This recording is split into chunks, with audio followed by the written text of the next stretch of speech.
Imagine this. You finally open your dream barbecue spot. The smell of smoked brisket drifting through the neighborhood, lines of people waiting, your family smiling because it's finally working out. But then, the HOA storms in. Not only do they call the cops on your restaurant, but they try to threaten you out of business. Most folks would panic, but me? I decided if the HOA wanted a war, I'd take them to court and bury them with their own rules. Number 1.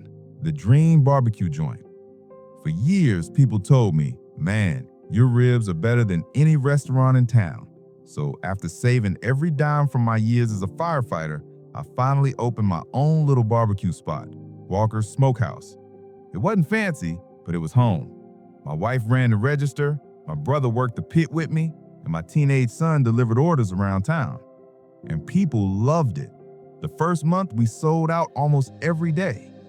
But one group hated it from day one, the HOA. Our HOA president, Linda, classic Karen haircut, clipboard welded to her hand, came storming in on opening weekend. "This establishment is not HOA approved," she snapped. I smiled. "It's a business, not a lawn gnome. HOA has no jurisdiction here." She glared. "Don't test me. I'll have this place shut down." 2 weeks later, on the Saturday rush, cops pulled into the lot, lights flashing, customers froze, ribs halfway to their mouths. "Sir, we've had reports of an illegal business operating here." I raised an eyebrow. "Illegal? Officer, I've got my business license, health permit, and fire safety certificate. Want to see them?" I slapped a binder on the counter thicker than to stop a bullet. The cops flipped through, then looked at me. "Looks good." Karen shrieked from the parking lot. "He's Ryan! Shut him down!" The officer turned to her. "Ma'am, this man's paperwork is in perfect order." The whole crowd laughed. Karen didn't stop. She started mailing me fake fines from the HOA, thousands of dollars for barbecue odor pollution, improper smoke, and parking violations.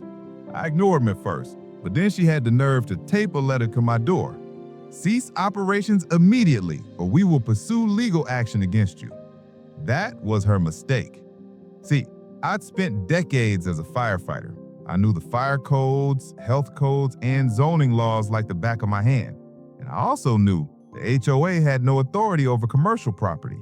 So I called my attorney, handed over every fake fine, every harassing letter, every recording of Karen screaming at my customers.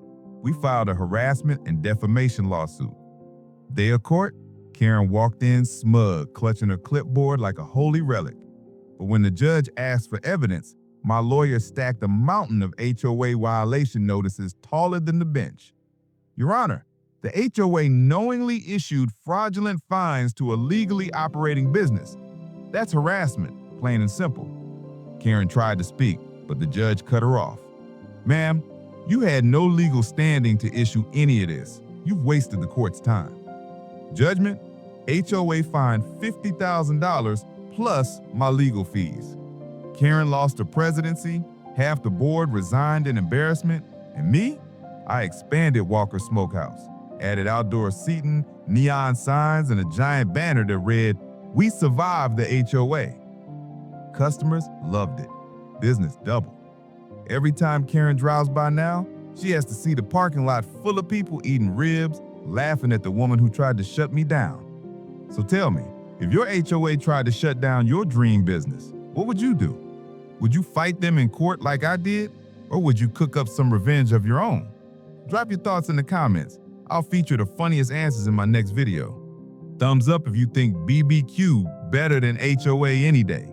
And subscribe because trust me, the next HOA meltdown makes this one look tame.